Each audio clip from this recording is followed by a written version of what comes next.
Alors, bonjour à tous et bienvenue à cette étude de l'École du sabbat d'aujourd'hui. Le thème de ce trimestre, c'est la vérité présente dans le Deutéronome. Vous savez que le Deutéronome, fait partie du Pentateuque. Le Pentateuque, lui, c'est 5 livres des lois de Moïse, des prescriptions concernant le sacrifice de l'agneau qui doit venir. Et nous savons que cet agneau-là, c'est Jésus. Alors, Jésus a aboli certaines de ces lois. Mais tout de même, dans le Deutéronome, il y a le plan du salut qui est révélé, il y a l'amour de Dieu qui est révélé, et c'est ce que nous allons étudier en profondeur aujourd'hui. Alors, pour m'accompagner dans cette étude, j'ai toujours avec moi Ivan et Carlos. Merci de m'accompagner. Et je sais que vous êtes des amoureux, des gens en amour, parce que vous avez une femme et des enfants, vous tenez votre famille. Alors, je crois qu'on va être capable de dire quelque chose d'intéressant. On espère que oui. On espère, oui. Alors, pour commencer, Ivan, est-ce que je peux te demander de commencer avec une courte prière? Oui, bien sûr. Seigneur, notre Dieu, notre Père, merci, Seigneur, pour la journée du sabbat. Merci pour l'école du sabbat, la leçon. On apprend toujours un petit peu de ton amour. Nous demandons au Seigneur que tu nous donnes ton Saint-Esprit et qu'il nous fait comprendre toute la façon d'aimer et recevoir ton amour aussi. Merci pour tout ce que tu nous donnes. Pardonner notre péché, être avec nous et avec les autres qui nous écoutent. C'est ça que je demande au nom du Seigneur Jésus. Amen. Amen. Amen. Amen. Alors, le titre de la leçon cette semaine, c'est « Aimer le Seigneur, votre Dieu ».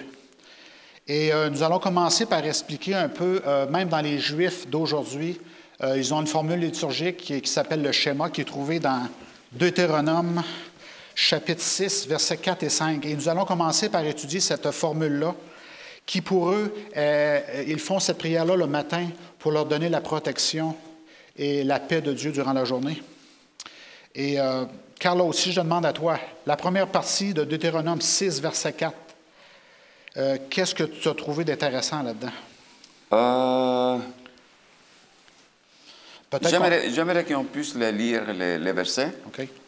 Écoute, Israël, l'Éternel, notre Dieu, est le seul éternel. Et pour moi, il y a beaucoup de choses. Premièrement, il y a une écoute, ça veut dire un appel à l'attention. Mais en même temps, c'est impératif. Écoute. OK? Bien, il y a la même valeur qu'aujourd'hui. Et quand on dit à nos enfants, écoute, c'est mieux d'écouter. Qu'est-ce que ça veut dire? Ça veut dire d'écouter par les oreilles et écouter en action aussi. C'est ce qu'on veut, c'est ce qu'on souhaite. On continue à dire de la même façon et à comprendre les mots de la même façon. Oui. Et l'autre chose, l'Éternel, notre Dieu. Alors, il s'approprie ce Dieu-là. Hein? C'est notre Dieu. Et en même temps, il nous dit que c'est notre Dieu. Ce n'est pas le Dieu à eux. C'est notre Dieu. Donc, il nous met dans le même peuple. Cercle, peuple, oui. Le peuple de Dieu. Donc, ça, c'est bon de savoir que le Dieu auquel Moïse il est en train de parler, c'est mon Dieu aujourd'hui aussi. Oui. Et par ces paroles, moi, je suis dedans le peuple de Dieu. OK. Donc, pour moi, c'est quelque chose de très, très, très spécial. Notre Dieu. Oui, c'est pas seulement égoïste non plus, seulement pour Israël. Hein? Oui, c'est ça. C'est ce qu'on va découvrir. Notre Dieu, c'est une invitation aussi en même temps. Exact. C'est ça. Et le seul éternel, qu'est-ce que ça veut dire, ça, dans le contexte égyptien, disons? Parce qu'il venait sortir de l'Égypte à ce moment-là. Mais oui. Le seul, unique. C'est le seul, c'est l'unique, c'est une seule. Il n'y a d'autre, il n'y a pas d'autre. Il n'y a pas même une personne qui est semblable à lui. Donc, c'est unique. Oui. OK? C'est unique. Mais en plus, quand on dit éternel, waouh! On n'est pas capable d'y aller jusqu'à la fin de son nom. On n'est pas capable. Pourquoi? Parce que moi, je travaillais dans mes temps de jeune, je travaillais dans une banque. Un banquier? J'étais caissier bancaire. Donc, on comptait l'argent et tout cela. Et une fois, je dis, OK, comment est-ce qu'on peut peut-être essayer d'aller plus loin dans notre compréhension des choses? Donc, je disais, OK, comment est-ce que tu peux mettre tes mains pour avoir 100 pesos, $100, mais en petit monnaie de sous. en dessous. Peut-être que ça va tomber. OK. Mettre maintenant 1000 $. Toujours dans la petite monnaie. Tu vois, comme ça. C'est pas confortable. OK, mais oui. Et après, tu continues 10 000, 100 000, et tu mets 1 million. Et juste avec 1 million, tu as déjà fait des courts-circuits.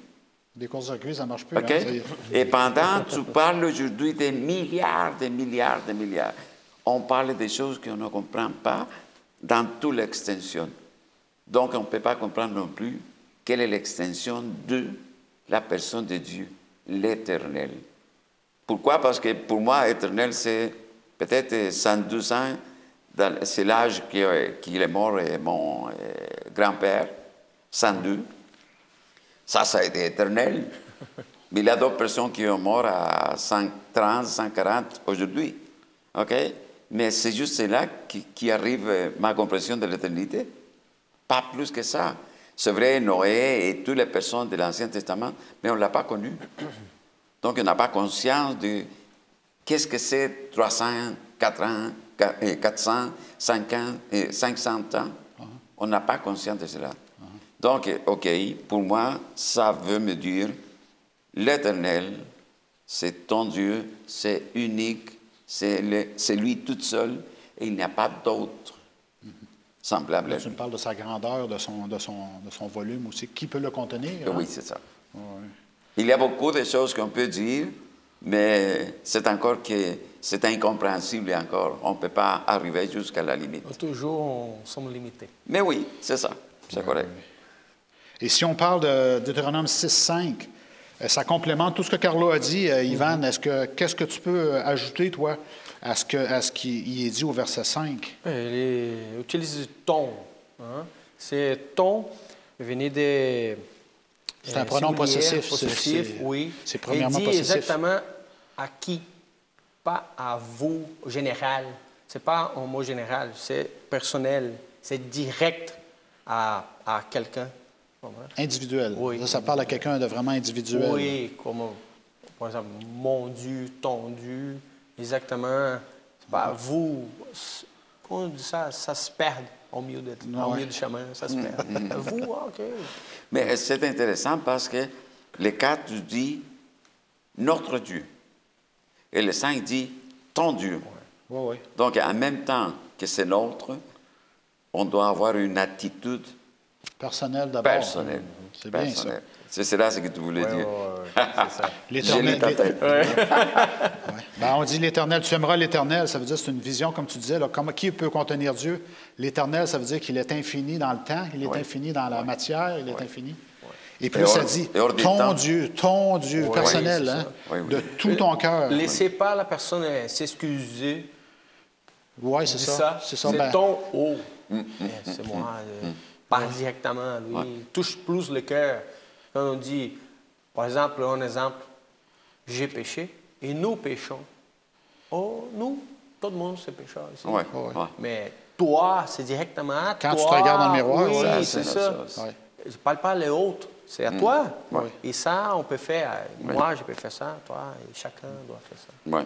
J'écoutais la radio de Radio-Canada cette semaine. Et puis, il y avait un homme, quelqu'un de connu, j'imagine, je n'ai pas su c'était qui, mais lui, il dit, je crois qu'il y a quelque chose au-dessus de nous. Je crois qu'il y a une puissance au-dessus de nous, mais pas plus que ça. Là. Alors, la madame lui a demandé, est-ce que tu connais la Bible? Est-ce que tu connais Psaume 23? Alors là, il s'est esquivé, tout ça. Alors, c'est un peu le phénomène de dire, il y a un Dieu qui existe, mais finalement, il est loin. Un peu Einstein. Hein? Einstein, c'est une grande personne, mais quand on parlait de Dieu, éventuellement, il disait toujours, Dieu est à l'autre bout. Dieu est à l'autre bout de l'univers. Et c'est pas ça, c'est pas ça ce que ça nous dit ici. Là. Tu devras l'aimer à chaque jour de tout ton cœur, de toute ta force, de toute ta pensée. 3 éléments, ici, réfléchis à 3 éléments. Et ce sont quels les 3 éléments, celle-là? Oui, il y a le cœur. Qu'est-ce que ça veut dire, cela? Oui. C'est ça, ton cœur, ton âme, ta force, ça va avec l'individu lui-même. Hein? La force de l'individu, c'est la force, c'est ce qu'il va accomplir durant sa journée. L'âme et le cœur, c'est nos désirs. Hein? Nos désirs doivent se porter vers Dieu, je crois. Et de toute ton âme, ça, c'est ton physique. Hein? L'âme et le corps. Mais à mon avis, ça veut dire que c'est tout de ce qu'on est conscient qu'il y en a. Oui. OK? Tu es conscient de ton physique, tu es conscient de tes pensées et tu es conscient de tes sentiments. OK? De tout cela, que tu es conscient, OK? De tout cela, tu dois aimer Dieu. C'est ça. Ton âme et le corps, c'est la même chose. Ton cœur, c'est tes désirs. Et de toute ta force, c'est ton activité, je dirais. C'est ça. Est-ce que je saisis assez bien? Est-ce que j'englobe assez bien tout ce que ça veut dire? Oui. Oui.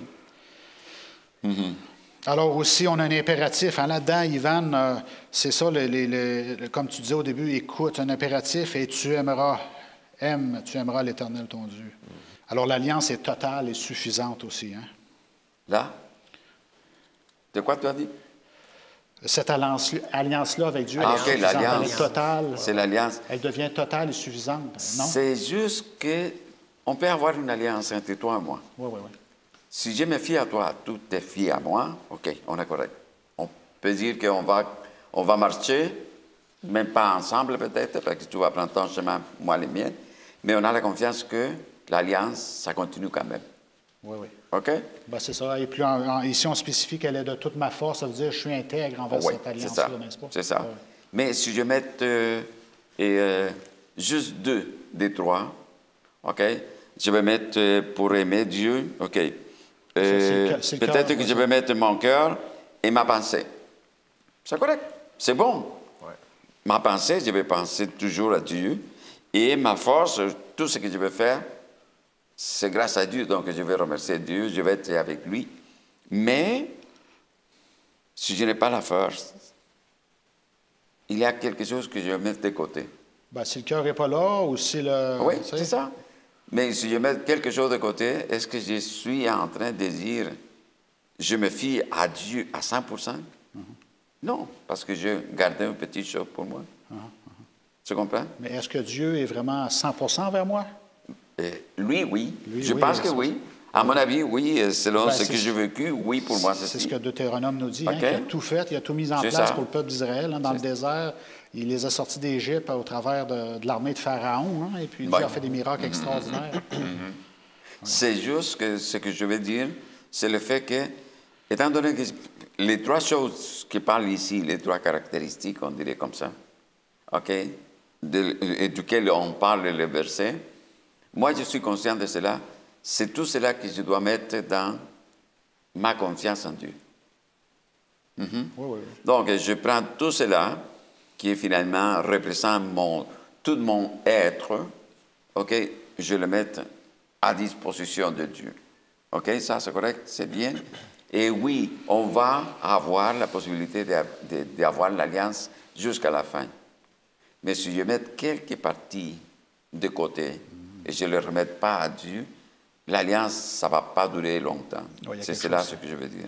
Il y a quelque chose qui ne s'emboîte pas comme il faut. Oui, il y a quelque chose, il y a de la pierre dans l'engrenage, qu'on dirait. Oui. Mais c'est ça qui s'est arrivé à plusieurs des peuples d'Israël. Ah oui. Il a cassé l'alliance. Yeah. Et Dieu refait l'alliance et cassé l'alliance. Oui. Comme ça. Et ici, sur le verset de mémoriser, qui dit les 3 éléments, aimer le Seigneur ton Dieu de tout ton cœur, de toute ton âme et de toute ta force. On peut imaginer un peu ici avec ma femme pendant la semaine. Il disait ici, on peut voir la Trinité, la Trinidad. Trinité. Oui, la Trinité. Oui. Dieu Père, Dieu Fils et Saint-Esprit. Parce qu'au début, Dieu Père, c'est le cœur. Dieu Fils, c'est l'âme. Et Saint-Esprit, la force, qui donnerait la force aujourd'hui pour continuer. Parce que ça livre notre âme. Et on ne peut pas laisser quelqu'un dehors. Non, c'est exactement ça. Donc, j'ai pensé ça à l'étude de la semaine. Ben oui, c'est bon point.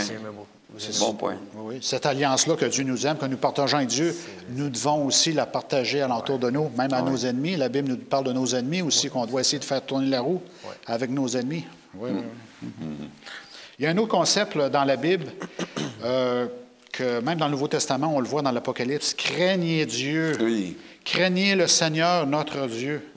Ça sonne un peu négatif pour les gens qui ne lisent pas la Bible. La conception générale des chrétiens, c'est que Dieu, c'est un être qui peut avoir des côtés négatifs assez importants.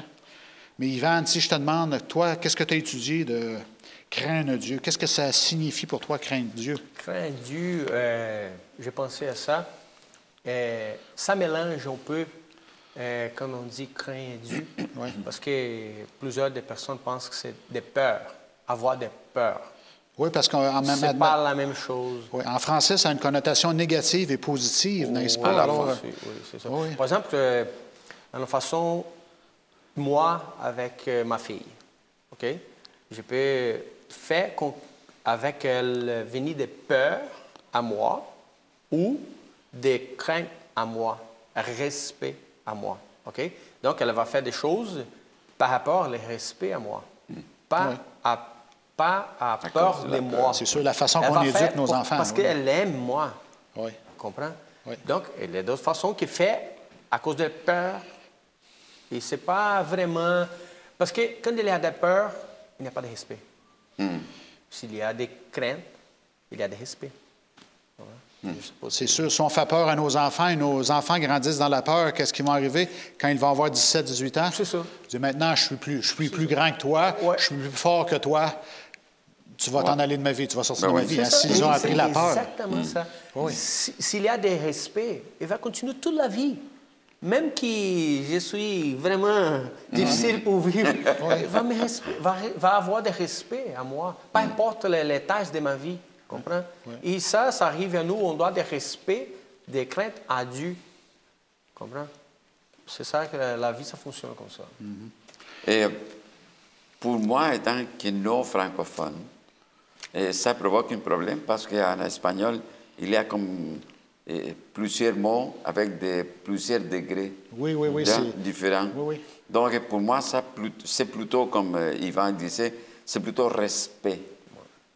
Et si tu as le respect, tu peux avoir l'amour pour cette personne-là. OK? Oui. Comme nos parents, nos grands-parents et tout ça. Oui, on peut avoir le respect, on peut craindre ces personnes-là. Un exemple... pardon. Oui. Non, un exemple personnel, je Ben me oui. souviens ici. C'est ça? C'est quand j'ai commencé à visiter ma femme. Et dans la conversation, on a toujours parlé, nous sommes de la même religion, et on parlait d'un jour marié et tout ça. Et elle disait une fois à moi, elle dit, m'a donné des peurs, la différence, m'a donné des peurs. La crainte des femmes? Un jour, fait que je me manque de respect avec mon père. Avec tes peurs, oui. Avec son père. Alors, avec son père. Oui. Okay. Alors, qu'est-ce que ça arrive à ce moment-là? On doit marcher ensemble, parce que à ce moment-là, j'ai visité, OK? On commençait avant de marier, tout ça. Et tout est correct, tout bien été. Et on discutait plusieurs des sujets. OK? Et elle m'expliquait une fois, elle respecte son père.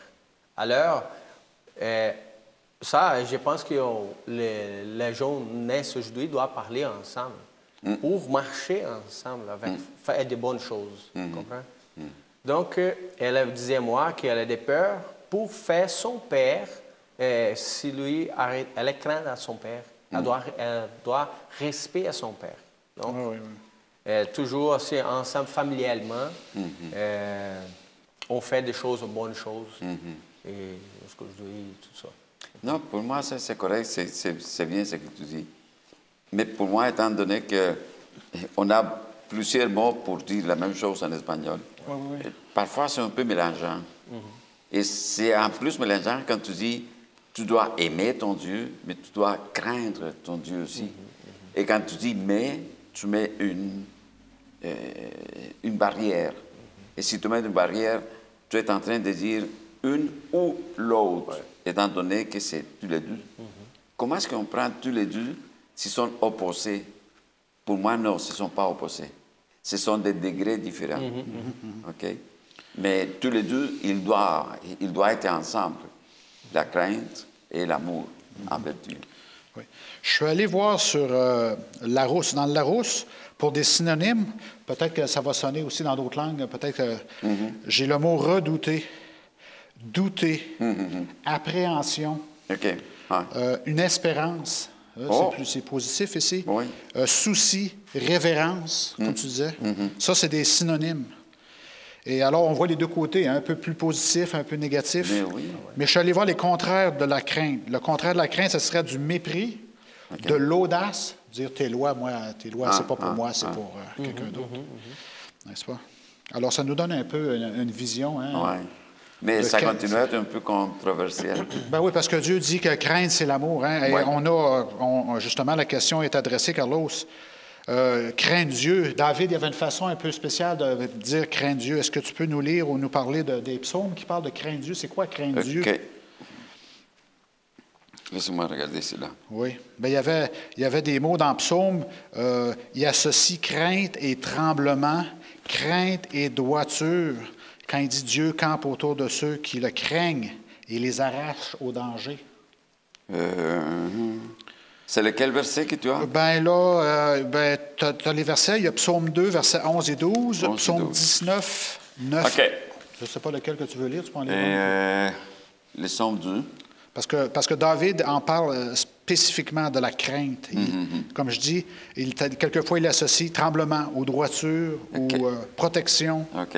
Ça me donne encore une meilleure idée. Servez l'Éternel avec crainte et réjouissez-vous avec tremblement. Oh, il y a des opposés là-dedans, des antonymes. C'est ça. Donc, pour moi, c'est pas quelque chose qui sont opposés. Non. Ce sont deux choses qui peuvent aller ensemble, même si parfois ça peut donner comme l'idée qu'ils sont opposés, controversés. Mais non, ce sont des degrés. Des compléments. Des compléments. Des compléments. Et pour moi, qu'est-ce que c'est le complément l'un de l'autre? Je peux t'aimer, Ivan, mais je peux te manquer le respect. Et je peux dire que oui, je t'aime. OK? Mais quand on parlait dans notre langage, OK, tu dis pas, Ivan, je t'aime. Parce que sinon, tu deviens un peu fou. OK? Au pays, je dis je t'aime, la personne. Oui, c'est ça. Tu me regardes pas bien. OK, c'est cela. Mais je peux te dire, OK, je t'aime bien, OK, je peux te respecter. OK, ça c'est différent. Et si je t'aime bien, il va voir le respect. Et tu vas sentir le respect, tu vas sentir l'amour. Et dans ces contextes, l'amour est agape. Agape. OK? Et si c'est l'amour agape, tu vas comprendre le respect. Tu vas sentir le respect. Et pour moi, le tremblement, c'est le respect qu'on doit avoir envers Dieu. Tremblement et se réjouir en même temps. Hein? Alors, c'est par rapport au, comment on dit ça, c'est au système. Hein? Est-ce que c'est grand? Le principe de l'alliance. Par-dessus ça, hein? Comme tu disais, c'est papa et les enfants. Là, établir ça. Là, il y a un respect. J'ai plus de connaissances de la vie et toi, tu as moins de connaissances. Et puis, écoute-moi et ensemble, ça va fonctionner. C'est juste que... je me souviens, et on parlait avec Mégo, et Christian, il a 25 et Sébastien, il a 22. Mais quand il était petit, on le mettait sur la table, en dessus. On lui disait, OK, viens, saute. Poum. Et il sautait. Il avait 15 ans. Saute. Non. OK? OK? Mais ce n'est pas par manque de respect. C'est juste qu'on commence à comprendre les choses d'une façon plus mûre. Okay? C'est demain pour nous, je pense. OK? Aujourd'hui, on peut parler de tremblement, réjouissez avec tremblement, et on parle de deux choses qui sont complémentaires. Il n'y a pas d'opposé, même si parfois ça pourrait comme donner l'idée. Non, il faut le comprendre d'une façon mûre, comme Dieu veut. Comme Dieu veut qu'on les prenne. Maintenant, il y a quelque chose qu'on n'a pas discuté. Et Salomon en parle alors. Ivan, je vais t'adresser la question. Qu'est-ce que ça signifie de craindre l'Éternel dans Proverbe 9, verset 10? C'est-à-dire que Salomon y apporte une autre facette de craindre l'Éternel. On peut lire tu veux lire? OK. Proverbe 9, verset 7. Verset 10, non? Je suis perdu, là. 10, excuse-moi. Oui, 9, verset 10. Oui, c'est ça. Le commencement de la sagesse, c'est la crainte de l'Éternel. La connaissance de Dieu saint. Voilà en quoi consiste l'intelligence. Et j'aimerais ajouter l'autre verset qui fait partie des versets que j'aime beaucoup et j'ai fait de garder à ma tête.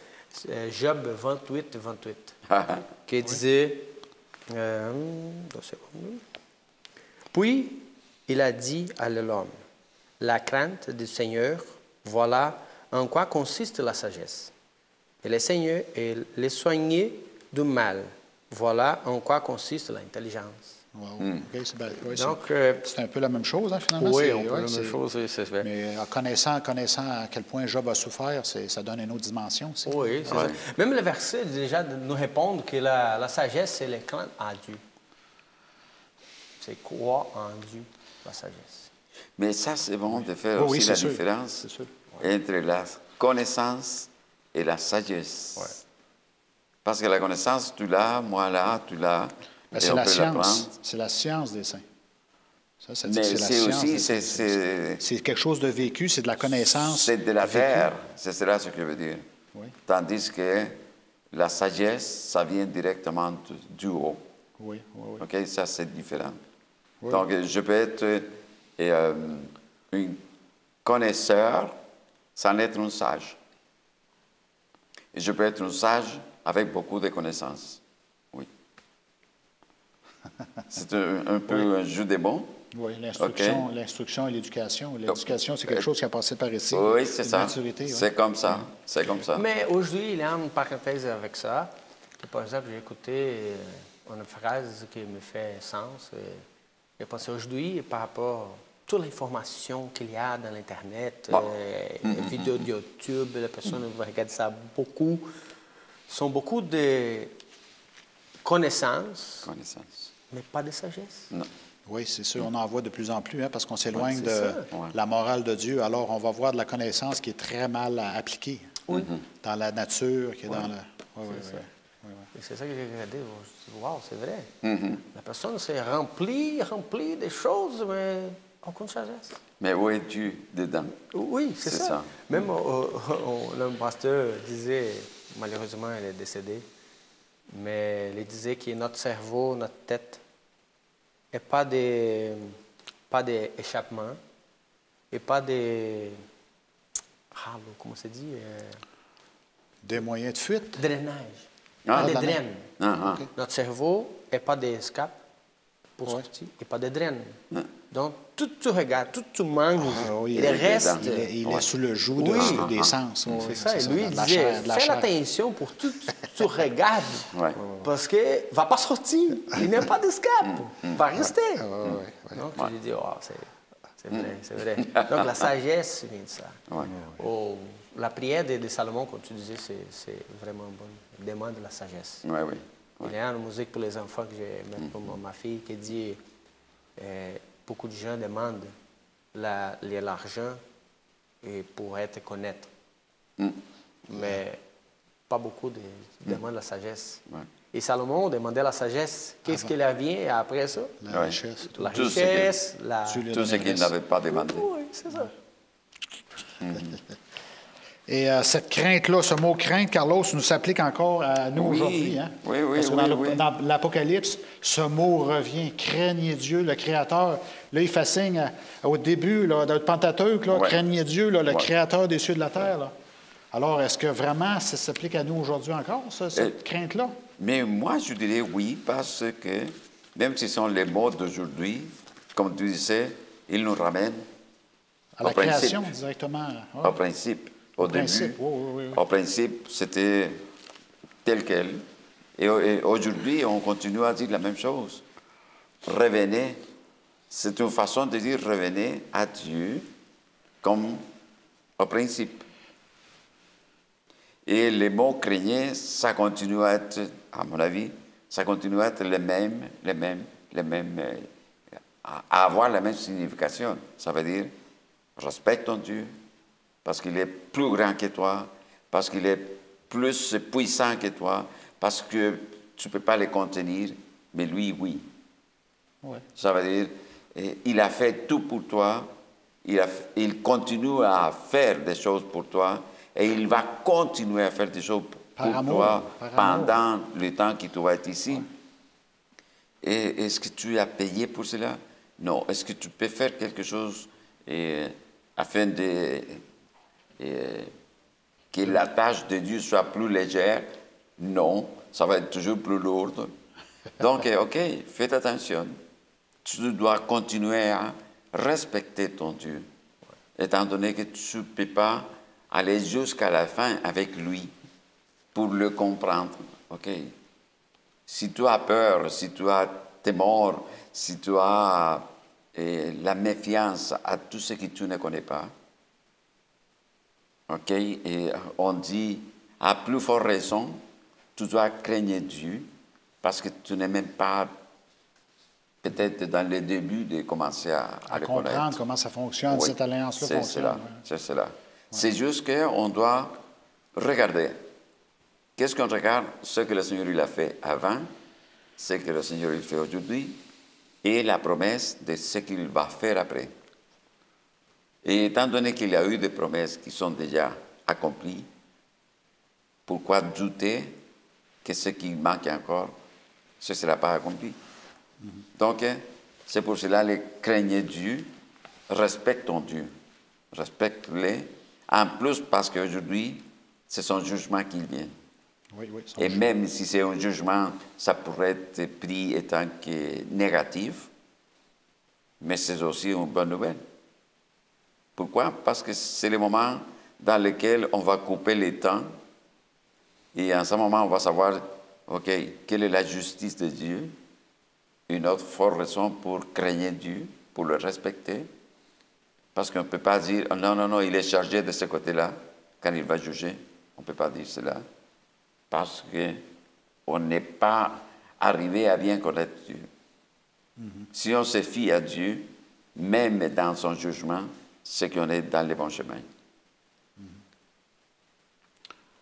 Mais pourquoi les gens du monde, ou la plupart des chrétiens, ont une vision négative de ce Dieu-là? Et je pense que c'est plutôt les mots qu'on utilise.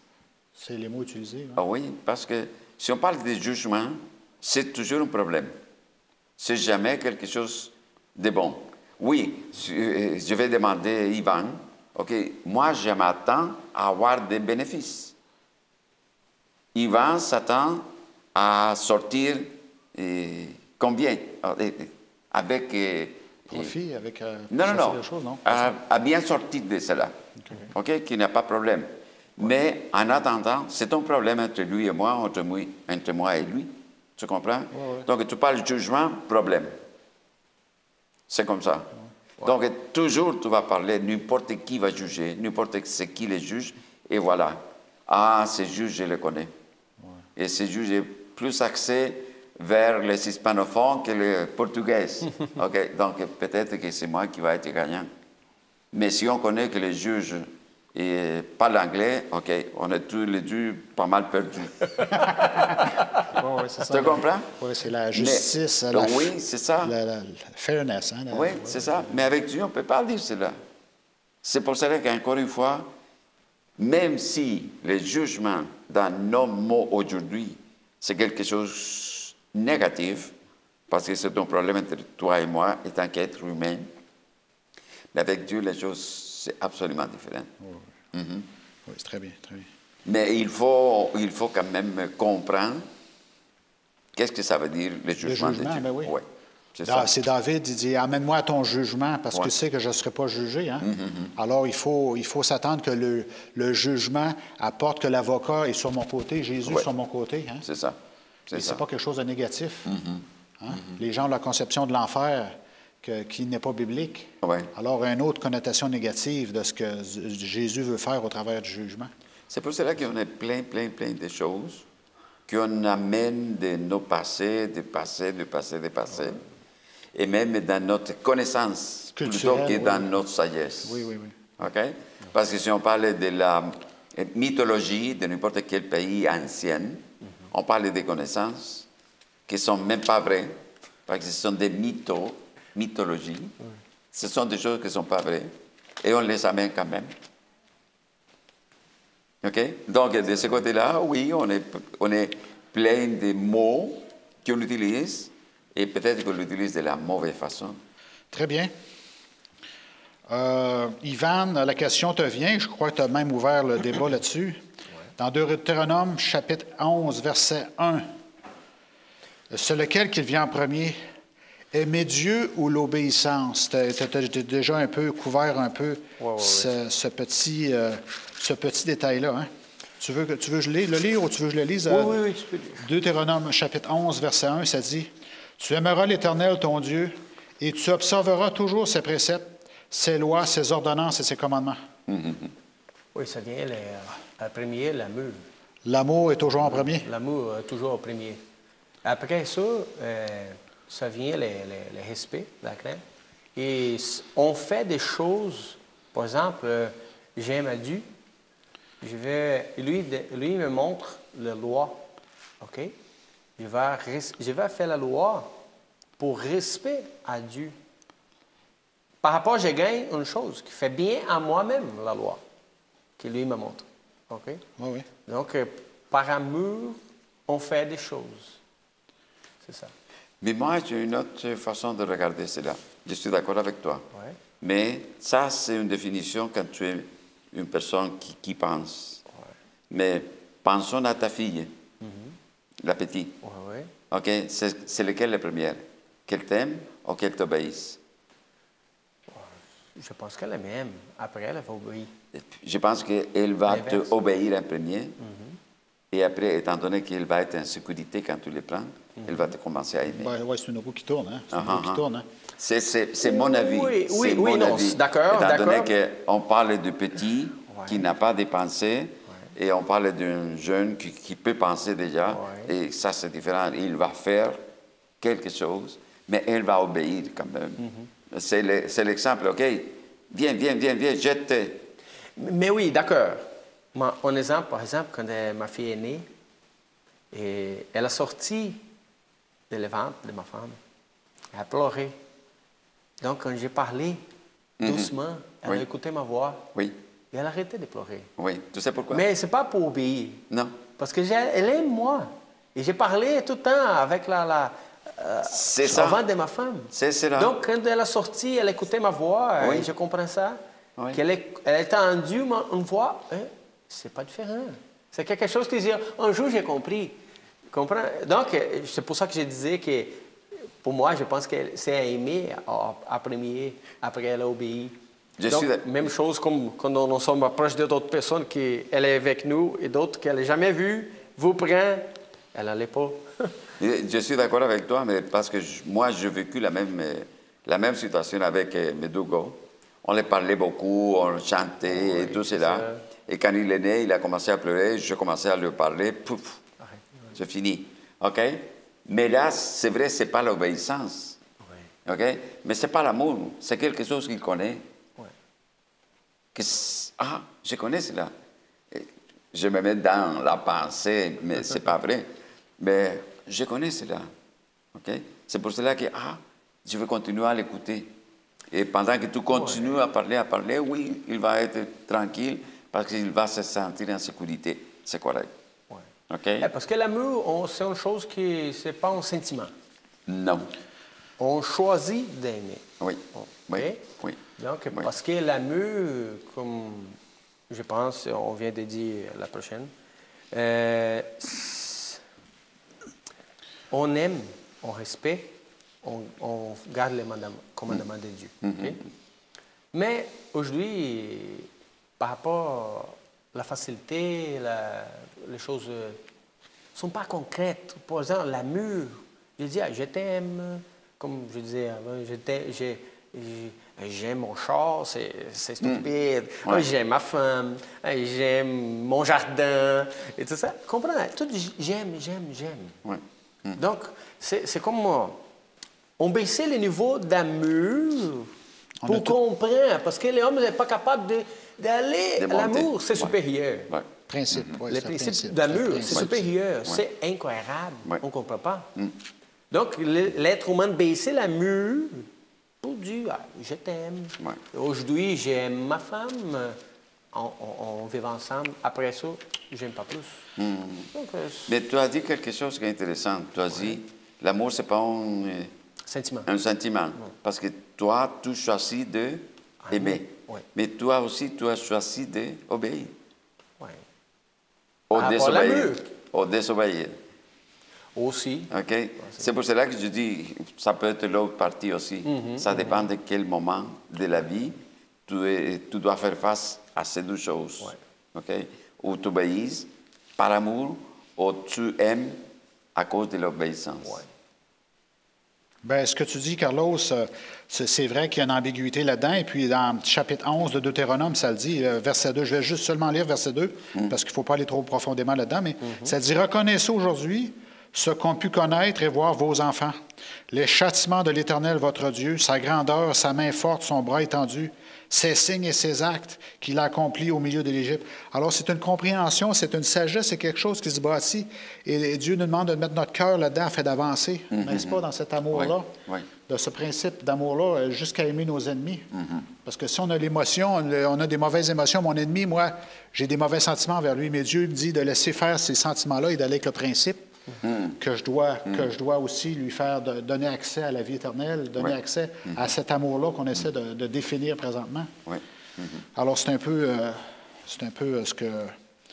ce qu'on essayait d'avancer ici. Et puis, ce même principe-là, Carlos, justement, on l'a dans le Nouveau Testament.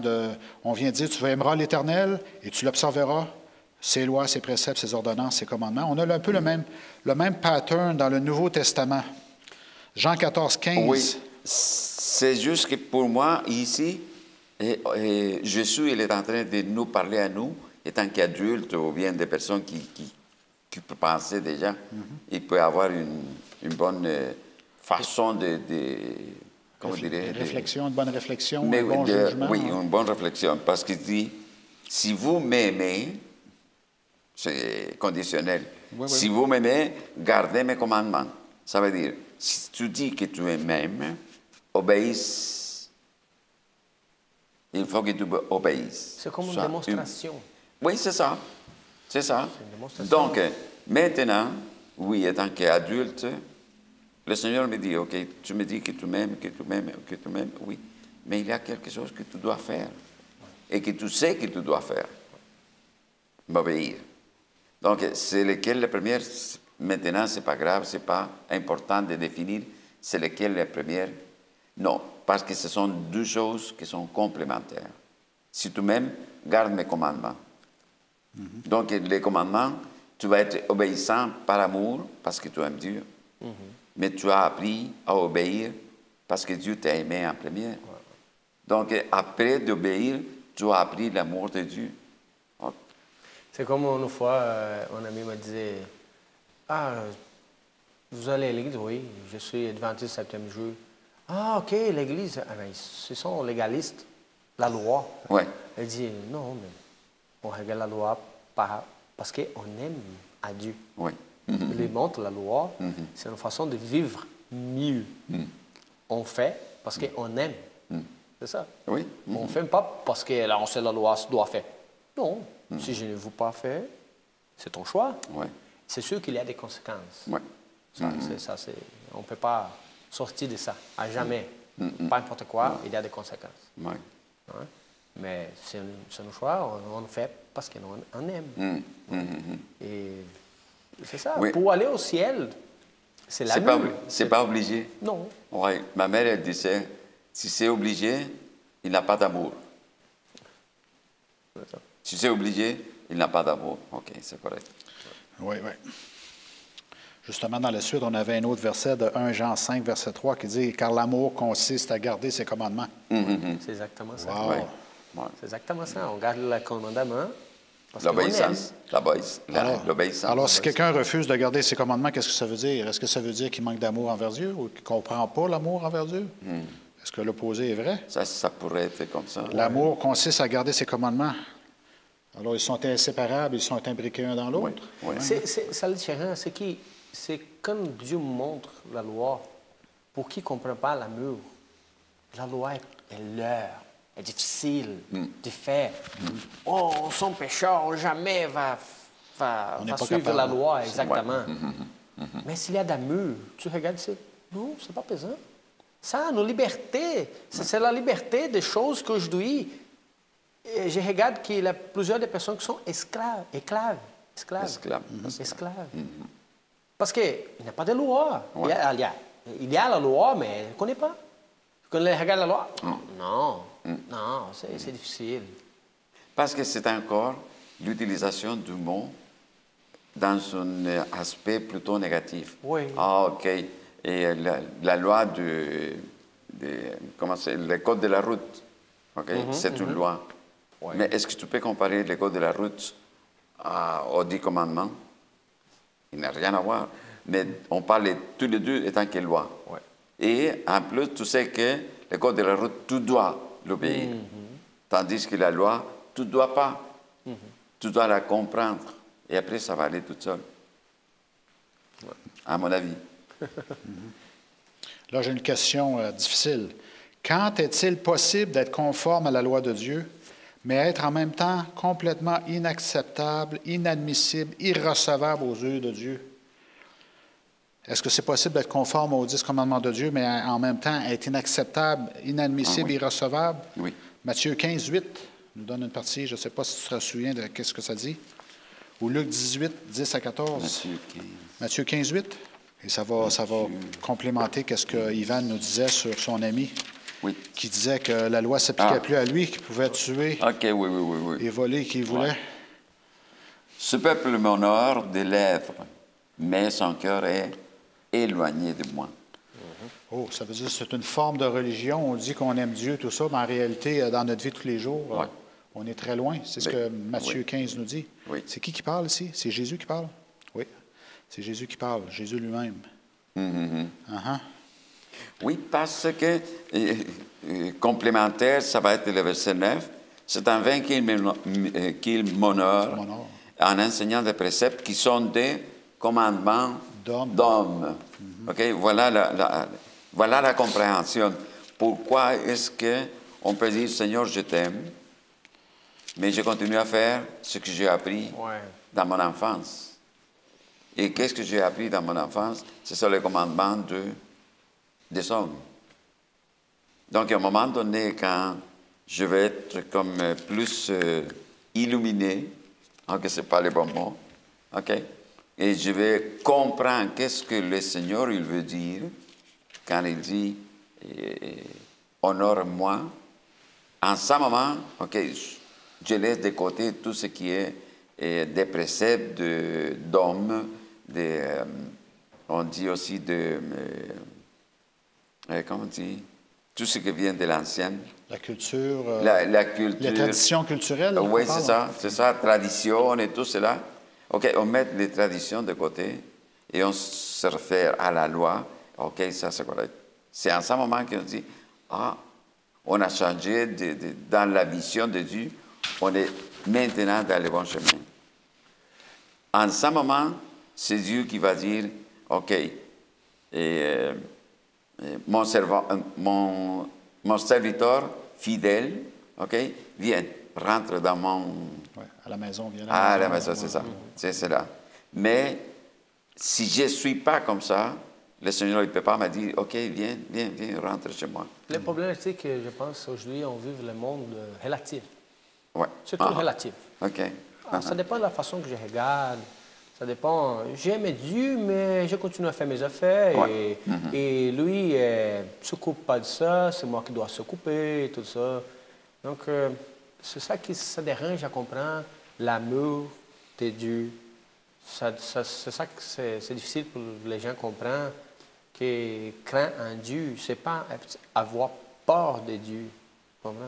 C'est relatif. Aujourd'hui, le monde, c'est relatif. La média, ça monte ça. Toujours à l'école, ça monte à l'université. C'est relatif, les choses. C'est juste relatif. Ça dépend. Je fais ce que je pense qui est bon. On a entendu ça. J'ai vu ça cette semaine d'ailleurs. Quelqu'un qui disait je suis une bonne personne, je fais ce que je pense qui est bon. Mais ça, c'est très dangereux de parler de Mais même, oui. parce que c'est ce que l'Évangile nous dit. Je pense aussi qu'il y a quelque chose par rapport à ce que tu dis. Maintenant, on a beaucoup plus d'accès à l'information. Donc, tu peux aller loin, loin, loin à chercher l'information et tu vas trouver dans l'histoire que dans l'histoire, il y a eu beaucoup, beaucoup de mal-utilisation, tout ce qui était relié à la religion.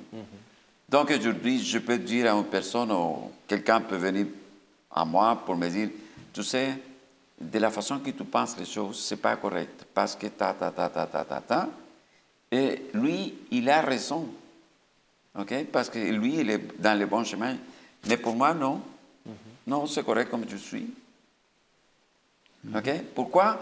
Parce qu'il y a eu quelqu'un qui a fait du mal, aux mêmes choses que lui, il vient m'expliquer.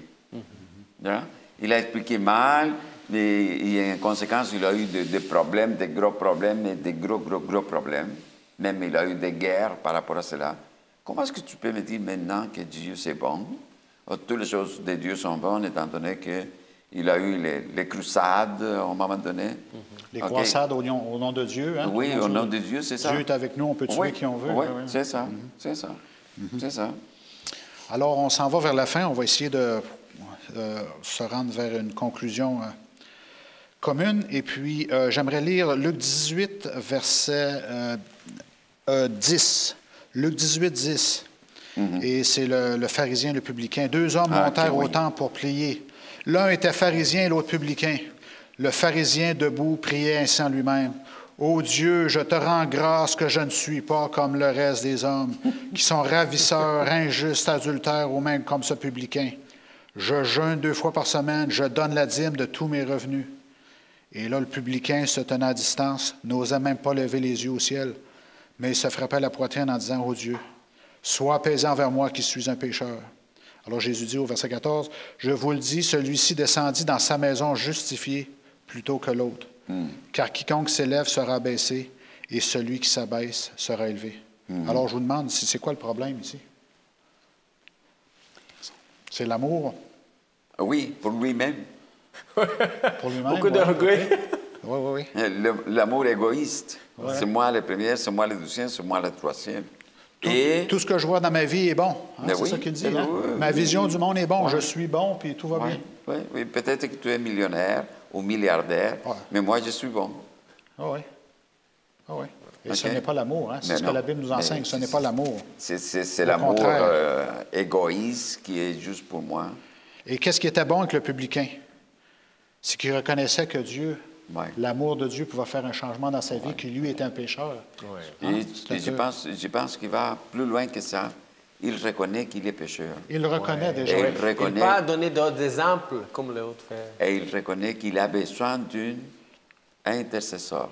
Oui, il y a quelque chose, il y a besoin d'un changement dans sa vie, une repentance, une conversion. C'est ça. Et étant donné que l'autre, peut-être qu'il a une vision de cela, parce qu'il dit, OK, lui, c'est un pécheur, donc il connaît le péché. C'est juste qu'il pense qu'il n'a pas besoin de quelqu'un pour le sortir du péché. Très bien. Alors, nous allons terminer sur une petite discussion sur Jésus, quand on lui a demandé quels étaient les plus grands des commandements. Qu'est-ce que Jésus a dit? Le premier commandement, c'est quoi? C'est dans Matthieu 22, 34 à 38. Je ne sais pas si on peut faire ça, faire un commentaire. Aimer Dieu. De toute ta force. Oui. Encore. Aimer Dieu, le Seigneur de toute ta force, c'est le premier commandement. Oui. Et le deuxième, c'est... Le deuxième, aimer l'autre comme toi-même. Ouais. Comme l'autre, comme toi-même. Oui. Matthieu 22, 34 à 38, je ne sais pas si... Maître, quel est le plus grand commandement de la loi? Alors Jésus lui répondit, tu aimeras le Seigneur ton Dieu de tout ton cœur, de toute ton âme et de toute ta pensée. C'est le premier et le plus grand commandement. Et voici le second qui lui est semblable, tu aimeras ton prochain comme toi-même. Oui. Est-ce que c'est du légalisme aussi? C'est pas du légalisme, hein, ce que Jésus est en train de proposer là. Hein? Oh non. Il dit, tu aimeras le Seigneur, et si tu aimes le Seigneur, c'est quoi? Est-ce qu'on peut parler des 10 commandements ici? Est-ce qu'on peut parler de la loi qui a été donnée au Sinaï ici? Mais oui. Deux choses. Mais finalement, on parle de même. Oui, même chose. C'est fait. C'est juste que les 10 commandements. toutes, il fait 2 commandements. Oui. OK? Oui. Mais à mon pays, par exemple, c'est pas peut-être pas ici, ou peut-être quelqu'un qui va écouter ça, peut croire, hey, regarde comment changer la loi. Non, il n'a pas changé la loi. Il juste montré les deux pierres de commandement et il dit, écoute, ça, les 4 premiers ici, c'est faire la référence à Dieu. Et les 6 autres, fait la référence à mon prochain. Ouais. C'est ça qu'il fait. C'est de l'amour. Mais ça fonctionne quand même. Oh, Mais il y a des ça personnes continue. qui disent, pour donner une image, ok, on dit la croix. On parle de la croix.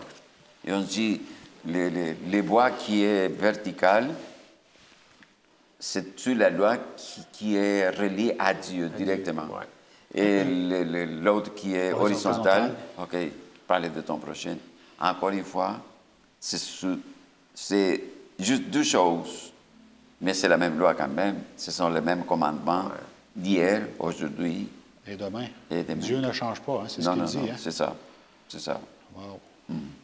Alors, merci. Tu as fait la conclusion en même temps. Et ça nous montre que l'amour est le principe Ouais. premier. Hein. Le premier principe, c'est l'amour. Et cet amour va nous pousser à faire quelque chose envers. Va Nous nous sommes pousser, sauvés par va- la foi et la grâce. Va nous pousser, va nous guider, Va nous éclairer, éclairer. à aimer notre prochain, à aimer notre environnement, à aimer nos ennemis, aussi ceux qui nous font du mal, qui ne nous comprennent pas. Et c'est l'amour qui va ramener nous au ciel.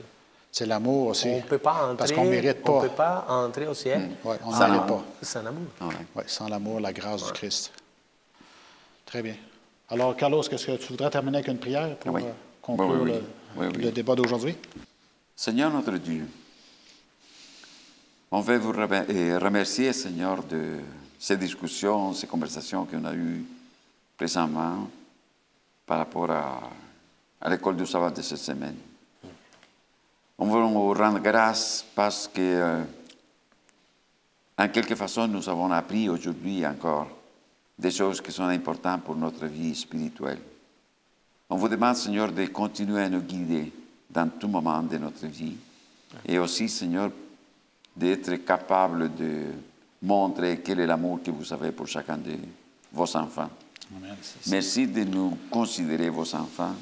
Merci, Seigneur, de nous vouloir sauver. Et merci, Seigneur, de toutes vos promesses. Parce que maintenant, nous avons l'espoir que toutes ces promesses sont pour nous et vous allez les accomplir au moment que vous avez déjà déterminé.